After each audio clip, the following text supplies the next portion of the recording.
Hello दोस्तों, कैसे हैं आप सब लोग। उम्मीद करता हूं काफी अच्छे होंगे। तो दोस्तों, जो टेक्नोक्राट वेंचर्स का आईपीओ है 7 से लेकर 11 अगस्त के बीच में ओपन रहेगा। तो इस वीडियो के अंदर हम रिव्यू करेंगे इस आईपीओ का और जानेंगे कि इस आईपीओ में अप्लाई करना चाहिए, नहीं करना चाहिए, लॉन्ग टर्म के हिसाब से करें या लिस्टिंग गेन्स के हिसाब से। तो देखिए, ओवरऑल अगर कंपनी को मैंने देखा तो कंपनी ठीक है, बैलेंस नजर आ रही है, बट कोई खास डिमांड नहीं है। तो उसका क्या कारण है वो हम जानेंगे इस वीडियो के अंदर। तो देखिए, मैं सारी चीजें क्लियर करूंगा, जैसे कंपनी डिटेल्स है, जीएमपी वगैरह है, फाइनेंशियल फंडामेंटल्स है, महंगी है, सस्ती है, डेट है या नहीं है, वो सारी चीजें क्लियर हो जाएगी। पर डिसीजन आपको अपनी रिस्क, अपना एनालिसिस लगा के बनाना। मेरी तरफ से कोई भी बाय और सेल का रिकमेंडेशन नहीं है। और दोस्तों, टेलीग्राम व्हाट्सएप चैनल की लिंक डिस्क्रिप्शन के अंदर ज्वाइन कर लीजिए ताकि छोटा मोटा अपडेट जानकारी मिलती रहे। सबसे पहली चीज जीएमबी, ग्रे मार्केट का प्रीमियम, जो कि काफी कम बता रहा है। लगभग आप मान के लिए 14 रुपए पर शेयर के आसपास, 6% के आसपास जीएमबी बता रही है। मतलब डिमांड काफी कम है। मैंने आपको कहा था कि भाई कंपनी ओवरऑल बैलेंस नजर आ रही है बट डिमांड कम है। तो उसका कारण क्या है वो हम जान लेते हैं। अब जानते हैं इस कंपनी की डिटेल्स के बारे में, मतलब ये कंपनी काम वगैरह क्या करती है। कंपनी को देखा जाए तो 1998 के अंदर लगभग इनकॉर्पोरेट हुई थी। करीब करीब 28 साल हो गए हैं अपने ही सेक्टर के अंदर। और इसका जो ऑफिसेज वगैरह कहें तो उत्तर प्रदेश और दिल्ली के आसपास इसकी ऑफिसेज हैं। ठीक है, मतलब लगभग वहां की कंपनी है। और इसका जो काम जो ज्यादातर चलता है नॉर्थ इंडिया के अंदर ही, जैसे राजस्थान, दिल्ली हो गया, उत्तर प्रदेश हो गया, उत्तराखंड हो गया, इस तरह के स्टेट में इसका काम चल रहा है, मतलब नॉर्थ इंडिया के अंदर। अब ये एक्चुअली कंपनी काम क्या करती है, तो ये कंपनी जो है कंस्ट्रक्शन कंपनी है। कंस्ट्रक्शन आपको पता होगा, जो निर्माण वगैरह करती है। तो ये जो गवर्नमेंट कंपनीज होती है और सेमी गवर्नमेंट कंपनीज होती है, सरकारी और अर्ध सरकारी कंपनियां, उनके लिए ये टेंडर वगैरह लेती है, मतलब प्रोजेक्ट वगैरह लेती है और पूरे करती है। समझ में आ गया सिंपल चीज। अभी किस टाइप के प्रोजेक्ट्स लेती है, तो ज्यादातर वाटर से रिलेटेड, जल से रिलेटेड ज्यादातर इसके प्रोजेक्ट्स होते हैं। वाटर सप्लाई प्रोजेक्ट हो गया, सीवरेज नेटवर्क हो गया, सीवरेज मतलब जो ये गंदा पानी होता है उसका नेटवर्क, फिर वेस्ट वाटर ट्रीटमेंट, उसके अलावा सिविल कंस्ट्रक्शन वगैरह, जैसे रोड वगैरह का निर्माण करना हो, फिर इंफ्रास्ट्रक्चर डेवलपमेंट, जैसे बिल्डिंग वगैरह है, ब्रिजेस वगैरह है। उसके अलावा सर्विस मेंटेनेंस का भी काम करती है। ईपीसी पूरा जो इंजीनियरिंग, प्रोक्योरमेंट एंड कंस्ट्रक्शन वगैरह का काम है। ओवरऑल आपको काम समझ में आ गया होगा। ज्यादातर इसका काम ये जो वाटर के प्रोजेक्ट्स हैं वहीं से जनरेट होता है। ओवरऑल अगर देखा जाए पब्लिकली इसका जो प्रोडक्ट वाइज रेवेन्यू है, मार्केट शेयर, वो अवेलेबल नहीं है। अभी इसके पास जो ऑर्डर बुक है 1300 करोड़ रुपए के आसपास की ऑर्डर बुक है और अच्छे खासे प्रोजेक्ट्स भी अभी हाथ में है इसके। तो ओवरऑल अगर काम देखा जाए ये ठीक काम है, मतलब हमेशा डिमांडिंग रहता है बट हाईली कंपिटेटिव बिजनेस है और कोई यूनिक काम नहीं है। ऐसी बहुत सारी लिस्टेड अनलिस्टेड कंपनियां खूब है। आप देखा जाए तो छोटे ठेकेदार, बड़े ठेकेदार से लेकर बहुत सारे अवेलेबल है मार्केट के अंदर। तो ये कोई यूनिक काम नहीं है, ठीक है। हाँ, बट डिमांडिंग है। अगर आपकी अच्छी रेपुटेशन है तो आपको अच्छा काम मिलता रहेगा और अच्छा काम करके देंगे तो आप आगे से आगे बढ़ते जाएंगे। ये चीज है इसके। अब इसके फाइनेंशियल्स और फंडामेंटल्स जान लेते हैं, जो कि 2023 से 2026 तक लगभग 4 सालों के दिए गए हैं। तो फाइनेंशियल्स अगर देखें तो एसेट्स के अंदर ईयर ऑन ईयर ग्रोथ है, अच्छी बात है। फिर रेवेन्यू की बात करें तो रेवेन्यू के अंदर भी ईयर ऑन ईयर ग्रोथ है, ये भी अच्छी बात है। ऑलमोस्ट 2 टाइम्स, 2 गुना के आसपास हो गए हैं 4 साल के अंदर। फिर प्रॉफिट आफ्टर टैक्स की बात करें तो उसके अंदर भी ईयर ऑन ईयर ग्रोथ देखने को मिल रही है, ये भी अच्छी बात है। अगर इसकी मार्जिन निकाले तो 2023 के अंदर 5.99%, 2024 में बढ़कर हो गए 8.38%, 2025 के अंदर 10% के आसपास और 2026 के अंदर 12.48%। मतलब हर साल मार्जिन के अंदर भी ग्रोथ है, ये बहुत अच्छी बात है। नेट वर्थ भी हर साल बढ़ी है, रिजर्व्स भी हर साल बढ़ रहे हैं। 133 करोड़ रुपए के आसपास के रिजर्व्स हैं। उधारी भी हल्की बढ़ी है, मतलब इतनी ज्यादा नहीं बढ़ी, हल्की बढ़ी है। 89 करोड़ रुपीस के आसपास की उधारी अभी इसके हाथ में। और इसका जो डेट टू इक्विटी रेशियो है 0.55 का, 0.55 का। और आईपीओ के पैसे से कोई भी डेट वगैरह पे नहीं करी, ये मुझे थोड़ा सा नेगेटिव लगा। हालांकि डेट है बट ये इतना ज्यादा भी नहीं कह सकते, ठीक है। 1 से कम है, ये अच्छी बात है। आधे से थोड़ा ऊपर है, थोड़ा सा है तो ऐसे नेगेटिव, बट ठीक है। ओवरऑल अगर आईपीओ से थोड़ा बहुत पे कर लेती तो मुझे लगता है अच्छी बात होती। जनरली कंस्ट्रक्शन कंपनियों पर डेट होता ही है, क्योंकि ये जो प्रोजेक्ट्स करती है फिर इनका जो पेमेंट है अभी गवर्नमेंट कंपनी से तो वो लेट आता है, ये चीज होती है। हाँ, बट आईपीओ से थोड़ा पे करती तो और ज्यादा बेहतर रहता, इसके फाइनेंशियल्स और सुधर जाते, ये चीज होती। फिर आरओई 26% के आसपास, आरओसी 27% के आसपास, बढ़िया है। फिर बात आती है इस वैल्यूएशंस की।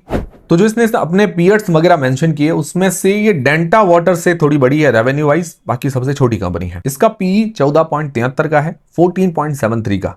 अदर्स का है 14.81 से लेकर 31 के बीच में, P price to earnings ratio.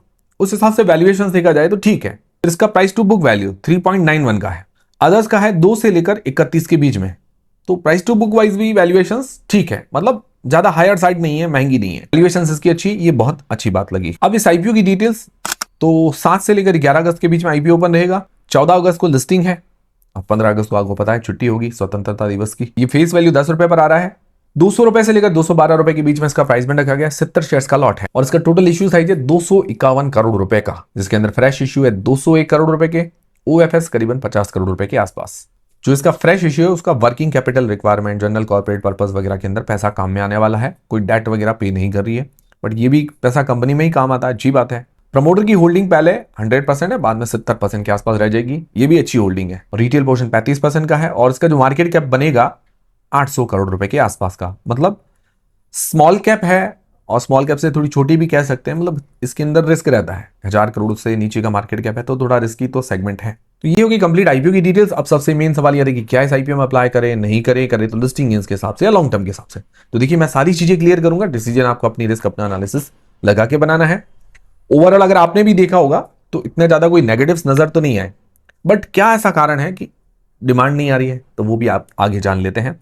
सबसे पहले लिस्टिंग गेन्स के हिसाब से जिन लोगों ने अप्लाई करना चाहते हैं जो लोग, उसके लिए 4 पैरामीटर्स हम जनरली देखते हैं। सिर्फ रिस्क मापने के लिए और अभी की कंडीशन में क्या डिमांड है वही देखते हैं। इसके भरोसे आपको नहीं रहना, ना ही इसके भरोसे आपको डिसीजन बनाना है। जो भी आप डिसीजन बनाए अपनी रिस्क अपना एनालिसिस लगा के बनाए। अब सबसे पहली चीज जीएमपी 5 से 6% के आसपास बता रही है, मतलब डिमांड काफी कम है। हमारा मिनिमम क्राइटेरिया रहता है कि 20%, तो जीएमपी के मामले में अभी मैं इसको 0 पॉइंट देना चाहूंगा। फिर बात आती है वैल्यूएशंस की, तो P wise price to book wise valuations ज्यादा महंगी नजर नहीं आ रही, फेयर नजर आती है, तो उसके अंदर पूरा 1 पॉइंट मिल जाता है। बाकी एंकर लिस्ट और सब्सक्रिप्शन आना बाकी है। एंकर लिस्ट देखिए ठीक ठाक ही आएगी क्योंकि 250 करोड़ रुपए का इश्यू साइज है, तो नॉर्मल एंकर लिस्ट की उम्मीद कर सकते हैं, ज्यादा तो खास आएगी नहीं। तो वो आएगी तब उसके बारे में भी डिस्कस कर लेंगे। अभी के लिए मुझे लगता है थोड़ा पैरामीटर्स देख लेने चाहिए, वेट कर लेना चाहिए, बाकी डिसीजन आपको खुद को बनाना है। फिर लॉन्ग टर्म के हिसाब से जो लोग अप्लाई करना चाहते हैं तो पॉजिटिव्स और नेगेटिव्स देख लेते हैं। पॉजिटिव में मुझे सबसे अच्छी बात लगी कि इसकी वैल्यूएशंस ठीक है, मतलब ज्यादा महंगी इन्होंने नहीं दी।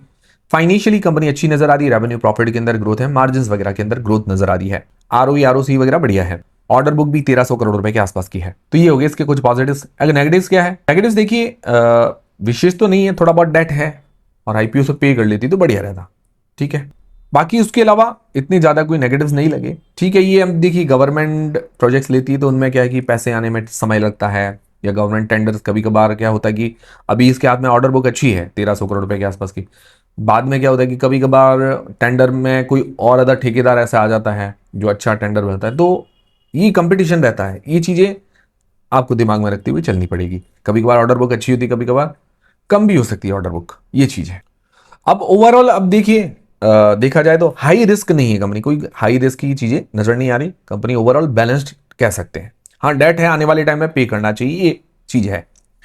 अब ओवरऑल चीज ये कि डिमांड क्यों नहीं आ रही, तो देखिए आप डिमांड हो सकता है इसीलिए नहीं आ रही हो क्योंकि एक तो सेक्टर यूनिकनेस नहीं है, ठीक है, कॉमन सेक्टर है कंस्ट्रक्शन वाला, लिस्टेड अनलिस्टेड प्लेयर्स खूब है, ठीक है। तो ये हो सकता है कि कारण इसकी डिमांड नहीं आ रही। बाकी ओवरऑल बाकी सारी चीजें हमने देखी, आरओई वगैरह, फाइनेंशियल्स वगैरह, वो सब अच्छे नजर आ रहे हैं।